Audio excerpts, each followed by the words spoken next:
Pareho mga kabrando, pupunta tayo ngayon ng Laurel. 1 week after nung huli nating video update sa inyo. Grabe ang ulan, hahawot na yan. Maulan talaga. Kaya hindi tayo makapag-update sa inyo. Ang hirap gawin mag-video pagkagarning nag-uulan, panay-panay, aaraw ng saglit. Tapos sa ambon, hindi ko alam kung bakit garni sa pulpa nung mga nakakaraan linggo. Yan, na-timingan natin na maganda ang panahon. Kaya didiretso na tayo doon sa tulay uli mga kabrando ko. Papakita ko sa inyo yung update kung nalatagan na rin yung kabila. Siguro mga nasang 95% na ho yun mga kabrando. Sana hindi tayo ubuti ng ulan pagdating ho natin doon. Kahapon nga pala mga kabrando ay New Year's Eve. Ayan. Pumarada ho kami yung mga nakamotor. Lahat ng mga tropa, mga kaibigan din ho sa amin, sa aming barangay. Pati na rin yun sa mga ibang barangay din ho. At yun nga, abot ng ulan. Pero masaya naman ho ang aming parada. Kahit na naulan, ang dami ho namin nag-celebrate, yan, kumain. Pero hindi ho kami bumarik at delikado ho. Ayun, ganun lang ginawa namin paingay. Nagpaingay lang ng tambutso yung mga tropa. Dahil ho, bawal nga ang paputok. Kaya tambutso na lang ng motor ang pinaingay. Kayo ga ho, kumusta ang inyong New Year's Eve? Ang inyong pagsalubong sa bagong taon? Dini ho sa amin ay napakasimple lang talaga. Wala naman hong kakaibang selebrasyon, just like the old times. Pero ngayon mga kabrando, parang hindi ko na nga, or hindi na namin ramdam yung mga okasyon. Gaya nga nasabi ko noon ng mga nakakaraang video natin, parang hindi na ganong ka-excite or ganong kasaya ang mga okasyon ngayon. Pero based on my experience ay parang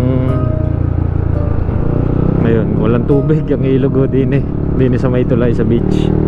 Ayun, siguro nung nagkaroon ng mga cellphone na ganyan ay medyo dumrama ang mga buhay-buhay ng mga tao. Siyempre dahil sa mga na-influensyahan, mga nababasa nila sa social media. Kaya ngayon puro more on carrying problems ang mga tao. Yun o, sa totoo lang mga kabrando, ganun ho ang nakikita ko ngayon. Nang dahil sa mga gadgets sa social media ay para ng madrama ang buhay o problemado ang buhay ng mga tao. Pero yun, depende pa rin mga kabrando sa inyo. Alam ko ang iba naman ay hindi, at kayo ay masaya pa rin kung ano meron kayo ngayon. At yun ho ang pinaka-importante. Yun, ngayon 2025 ay babatiin ko kayo ng Happy New Year. At maraming salamat ho sa pagsuporta ho kay Kabrando all the way mula ho nung una lang ko yung mga content natin about sa motor. Tapos nag-rides tayo. Ayan. Tapos ito na yung ating binablog ngayon. About pa rin naman ho sa motor mga kabrando. Abangan nyo ngayon 2025 ay meron tayong mga rides na darating. At pipilitin ko talaga yung may push mga kabrando ang ating mga rides na gagawin ngayon 2025. At alam ko sasamahan nyo pa rin ako. Sasamahan nyo akong i-enjoy yung mga view na makikita natin, yung mga pupuntahan natin. Ayun, sama-sama tayo mga kabrando sa saya at adventure na gagawin natin. At aron nga ho, naambo na. Dini ho sa amin sa Talisay ay panay ang araw, ambon. Dini naman ho sa Laurel parang madalang umaraw dahil parang doon nagmumula doon gaho nagmumula ang mga ambon-ambon, hangin galing amihan. Anyway mga kabrando, i-share ko lang ho sa inyo ang aking journey din ho sa pagiging content creator. Napakatagal na tayong nagsusumikap po din sa paggawa ng content, pero dumarating naman yung mga blessing sa atin dahil sa pagsusumikap. Ika nga, kung walang tiyaga, walang nilaga. At yun nga, share ko lang sa inyo mga kabrandaw, tayo ay nag-umpisa ng 2019 yata, 5 years from now. Ayan ho, at ayan, papasalamat tayo sa ating mga subscribers at followers sa Facebook. Napakatagal nating tinatrabaho talaga, napakatagal na trabaho are. At talagang pahihirapan ka pahihirapan ka bago mo makuha yung mga sweldo mo dito sa social media, especially ho din sa YouTube. At tayo naman ay hindi na nasahod sa Facebook. Sobrang hirap, pinahirapan tayo ni Meta. At dahil nga rin ho mga kabrando, sa sobrang dami na ng content creator na lumalabas, Pilipinas parang hindi ko alam, pero nasa top 10 content creator yata ang nandito sa buong mundo. Top 10 na pinakamarami na content creator. At napakahirap umani ng mga views. Depende na lang talaga. Kahit pa napaka-unique yung content mo sa panahon ngayon, napakahirap, pahihirapan ka ni Meta at saka ni YouTube. Kaya advice ko sa mga mag-uumpisa pa lang ay napakahirap. Hindi ko ma-imagine na sobrang hirap ng pinagdadaanan ang pagiging content creator. Kaya kung may trabaho ka ay wag mong iwan, kabrando, wag mong iwanan. Gawin mo lang itong libangan, itong paggawa ng content. Siyempre, ang paggawa ng content ay hindi naman talaga paggawa mo ng isang beses kikita ka na agad. Hindi ho, napakahabang proseso, napakahabang panahon ng gugugulin mo. Marami din na may lalabas na pera bago mo makuha ho ang unang sahod mo din Tsaka napakahirap po talaga sa panahon ngayon. Ako na ho nagsasabi. Kaya doon sa nagbabalak ay pag-isipan nyo maigi bago nyo iwanan yung inyong mga trabaho. Sobrang hirap ho na ring karnay. At pareho ang ating ginagawang are ay ini-enjoy natin mga kabrando. Nagpapasalamat ulit ako sa inyo sa buong pusong pagsuporta nyo kay kabrando ho. Sa call pa nung una, yung day 1. Ayun, advice ko lang ay pag-isipan nyo maigi bago kayo umalis sa inyong trabaho. Huwag nyo hong gawing hanap buhay ito kung mag-uumpisa pa lang kayo.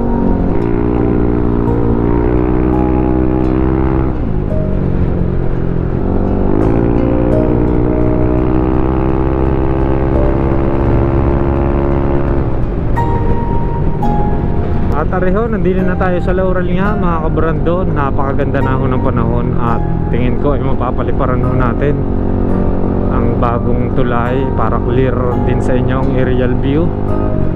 Areho ay para lang may update uli kayo after ng isang linggo.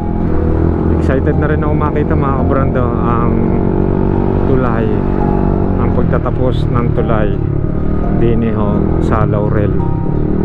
Sarado pa ang ibang mga stall din ho dahil nga ho kababagong taon lang. Ngayon ho ay January 1. Yan, uy, ay meron pa rin palang harang for light vehicles. Nandinin na tayo mga kabrando. Pareho ang munisipyo. Hindi pa pala nila tinatanggal ang detour partially open, light vehicles only. Yan, napakainit na. Oras ho natin 11:26. Narin na, pasok na tayo din Tingnan natin ang progress din baka nakalatag na ho yung kabilang buhos na daan. Tingnan natin. May kasalubong tayo. Ito na, hindi lahat ang bako. Tignan natin kung ano na nabago din mga kabrando.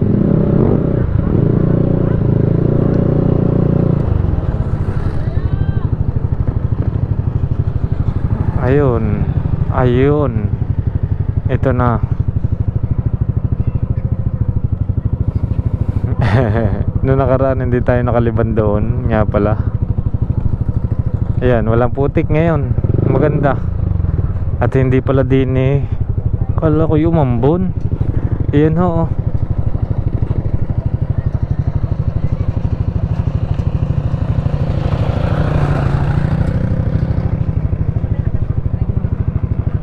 Ito na. Ganun pa rin mga kabrando. Hindi pa naman ho nalalatagan na rin kabila. May naliligo sa ilog mga bata. Iyan o. Ganun pa rin. Gaya nung huli natin punta. Dahil nga nagbakasyon sila. Doon sila nag New Year sa kanilang pamilya. Iyan o. Napakapayapa.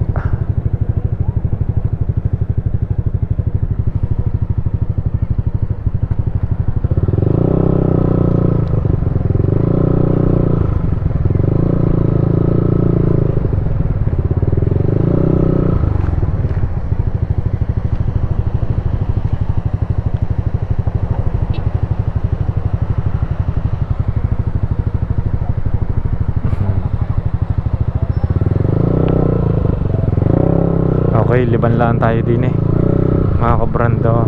Din nga sa kabila. Ayan no, tuyong tuyo. Hindi gaya ho nung nakarang putik. Sinututo. Ayan no, ang bilis na nating nakakaliban. Hindi na tayo iikot doon sa kabila.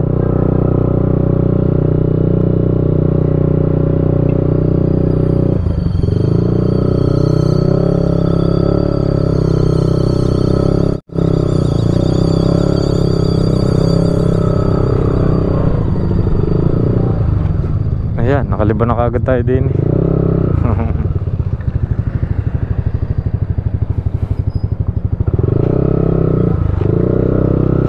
Happy New Year everyone.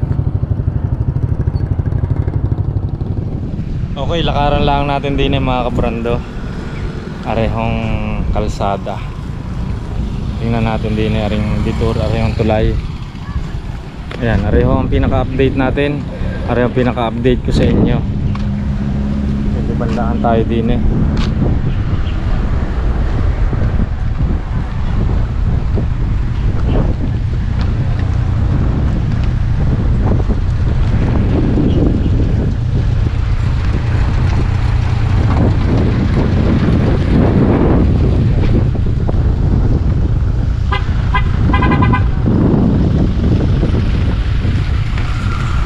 Yan, ang dami na nila lumiliban. Ang dami ng mga sasakyan. Araw-araw ho are sigurado.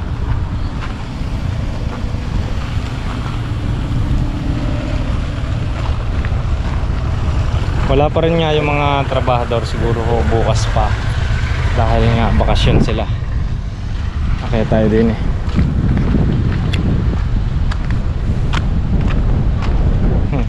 Nawala yung mga bata.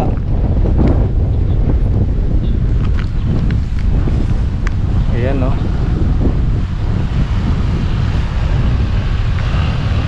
Bali doon mga kabrando, titigil pa rin yung ibang sasakyan dahil nga salubungan pa rin. Doon sa may kalsada ngayon na pinuhusan ay motor lang ang nakakalusot. Sarado pa ho doon eh. Ayan mga kabrando, balik sigla na uli ang Laurel.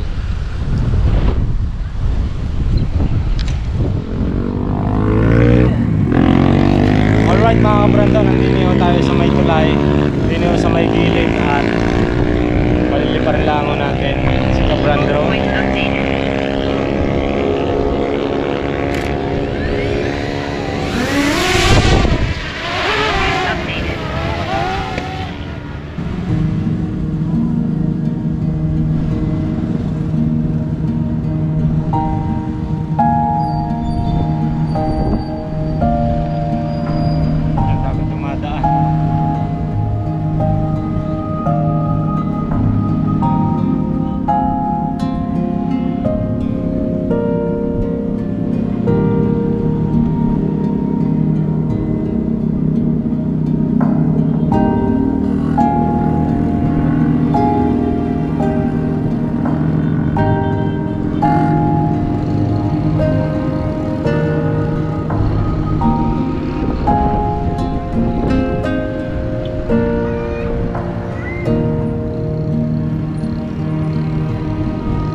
boy. So yun mga kabrando, aring gagawin natin ari first time natin nagagawin din. Didiretso tayo din sa may tulay, sa dulo ng tulay. Hindi natin to nagawa nung nakakaraan dahil nga yan o, bitak-bitak na ari. Ay, yan o, kita na ang ilalim. Yan mga kabrando, bitak. Pero tatry natin maglakad hanggang doon sa dulo. Napakadelikado pero yan, hindi na tayo sa dulo. Ayan no.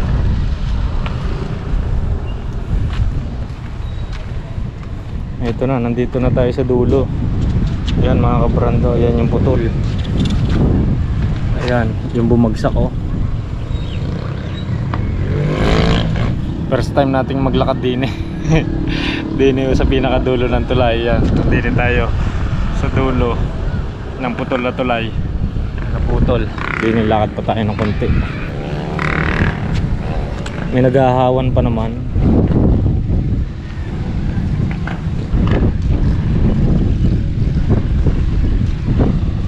Huwag lang babagsak. Ayan o. Ito, nandito na tayo. Ayan na yun. Parang nga rin mga kabrando, naging naka-tourist spot ng dadaan ko din eh. Dahil nga ako, parang hindi naman sa napakagandang pagmasdan pero kakaibang pagmasdan ho. Ito hong tulay na putol din ho sa Laurel. Ayan o. At yan mga kabrando, yan ho ang update natin din eh sa Laurel, Batangas. Din ho sa putol na tulay. Sarap ng hangin, sariwang hangin. Kuya, Hi sir, ang gandang tanghali oh. afternoon po. Taga saan po kayo? Taga dyan sa Santa Teresita, katabi ng San Nicolas. Ah, taga doon lang oh. So ngayon lang ulit ako napadaan dito. Oo nga. Ito inasahan na ganito yung nangyayari. Ah, ngayon lang? Parang naging tourist spot na huwari, ano? Dahil parang hindi man sa pagkakuha ni napakaganda ng pagmasdan. Pero nakakalungkot din naman, siyempre. Pero siyempre, ang dami nadaan din eh, mga picture-picturan dahil nga sa putol na tulay. Pag pinagmasdan mo yung landscape ng area, maganda naman Oo. maging tourist spot yung area. Kaya nga, Medyo nag-aalangan ng ibang businessman kasi ang common na kabuhayan dito, palaisdaan. oo, palaisdaan talaga. Ang pinakaunang pinagkukuhanan nila ng Pangunahin. hanap buhay. Marami kang maapektuhan pag yan ang pinakialaman mo kasi. Oo. Pero yung landscape napakaganda sana for Oo, ang ganda. tourist. Ang ganda talaga. Oo. Napakaganda ho din eh sa Laurel. Oo, napakaganda. Sige po, salamat po. Sige po. Ano po pangalan nyo? Elmer po. Ayan, si Kuya Elmer. Yan, ride safe po. Saan po ang punta nyo ngayon? Uwi kaming Muntinlupa kasi sa Muntinlupa yung anak ko nag-aaral. Atin nyo Pero po. dyan ako nag-high-school sa San Nicolas. Ngayon ay sa Muntinlupa na kayo nakatigil. Doon na yung kabuhayan. Sige po, ingat po, sir. Maraming salamat, ingat po kayo. Okay, balik na tayo sa motor mga kabrando. Umikot lang tayo din eh. At yun nga, Laurel ay hindi nakakasawang pasyalan. Kahit pa ganaryo ang nangyari, ay sarap pa rin bumalik-balik din eh. Napaka-preskong hangin, napakaganda ng tanawin. Ayun, pero try natin pumunta doon mga kabrando. Magmamotor lang tayo, ikot lang tayo doon. Dahil nung nakakaraan parang gusto ko talagang umikot din eh kaya sa pinupuntahan nila.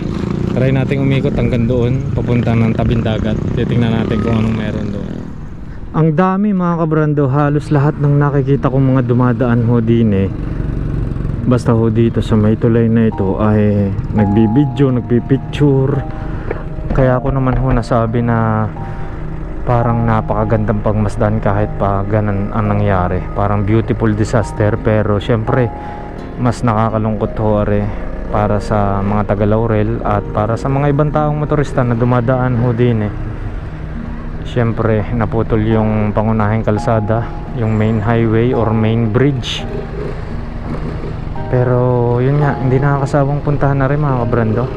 Napakasariwang hangin, ang sarap. Napakadaming magandang tanawin ho din sa Laurel. Yan, kita natin yung mga guhab-guhab dahil umaraw. Nakita pa rin natin.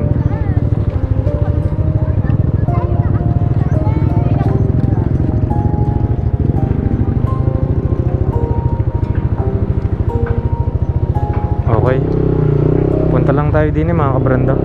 Tingnan lang natin kung ito yung mga hindi ko napupuntahan. Pareho, try nating bumabaho din pumasok kung anong meron. Ang daming kambingan. Ayan, dahil di nilang ho tayo lagi. Ngayon, puntahan natin kung anong meron din first time. Areho ay din sa may bugaan is makaliban lang ho ng tulay, tapos kakaliwa papunta ng Aplaya doon sa may Tabilawa. Sarap magmotor din mga kabrando.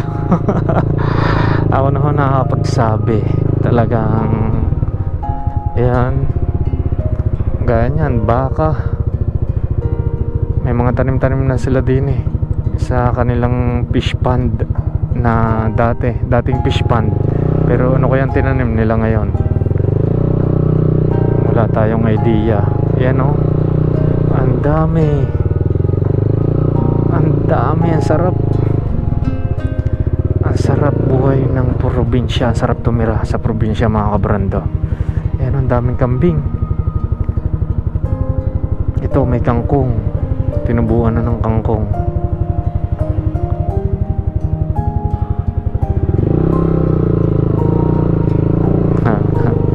Yan baby kambing. Gandang tanghali.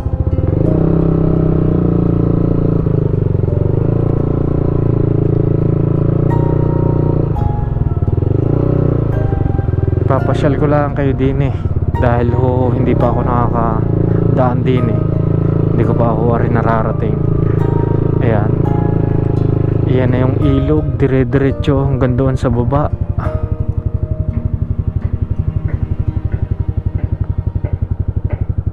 Okay, diretso pa tayo din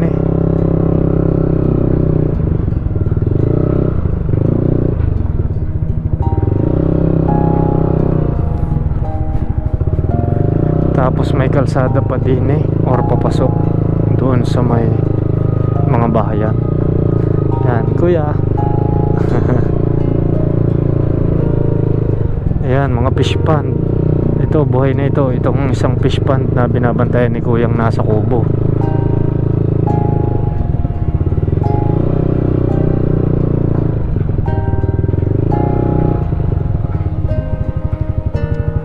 Kuya, hanggang sa anong daangar hanggang sa may Aplaya ha? Hanggang sa may tabing dagat o may dead end doon? Hanggang Aplaya ha? Tabing dagat? Wala, namamasyal lang ho ako.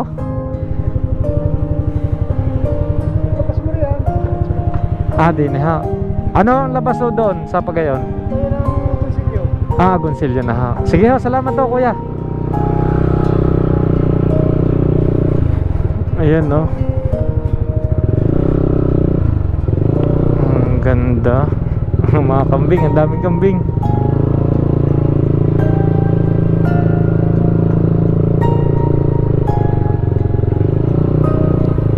Didiretsuhin lang natin na rin din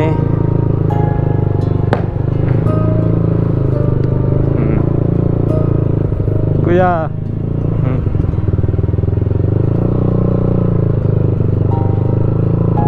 Maano ka naman yan, buhay ng ibang fish pond.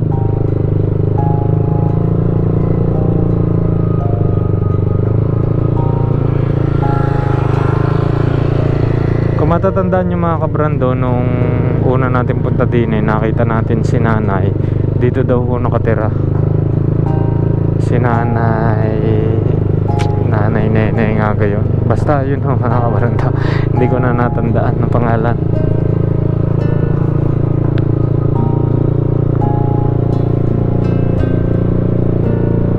Pasyal lang tayo din papasyal ko kayo mga kabrando.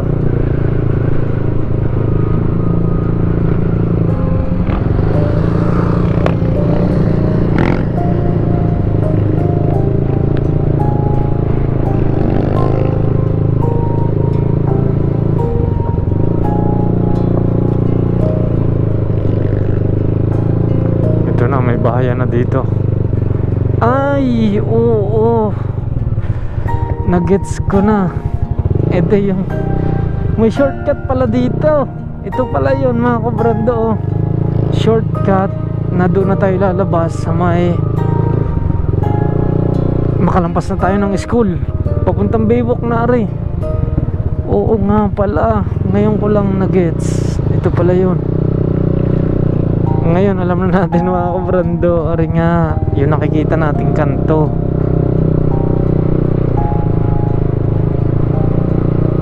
Ito oh, ito yun. Tapos doon pa Baywalk na. Ito pala yun. Kita nyo ang gaganda ng bahay ho din eh, sa palaisdaan o gaya na sabi ni Kuya, palaisdaan niya ang first na source of income. Ito, ayan, papunta yan doon sa may, ay nakalampas na pala tayo. Ay hindi pa, ayan, papuntang school, papunta doon, tapos papunta din eh, papuntang Baywalk. Ayun, may mas malapit na pala tayong madadaanan na kaysa pupunta tayo or dadaan tayo sa main highway. Yan na mga kabrando.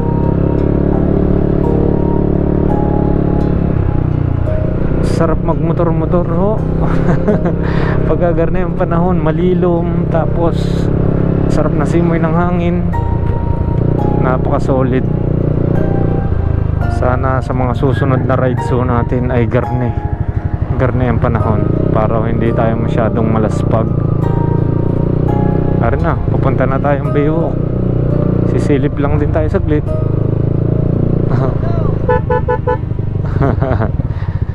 May nakakilala sa atin din eh.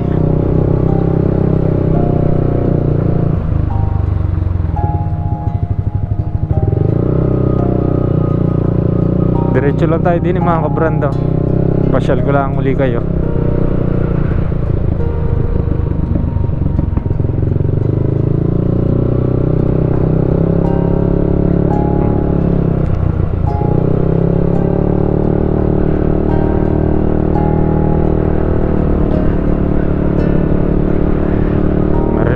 Baywalk na ho are.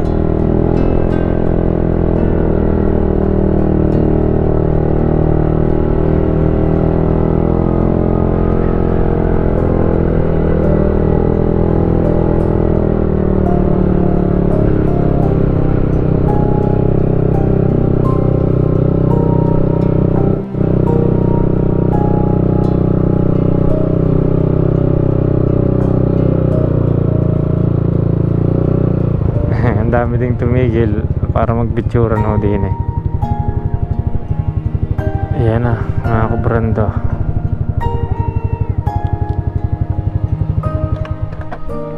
Sarap ng hangin. Ayan o. Ay, sarap ng hangin, sariwang hangin. Tapos yung hampas ng mga alon lang ang maririnig. Sarap.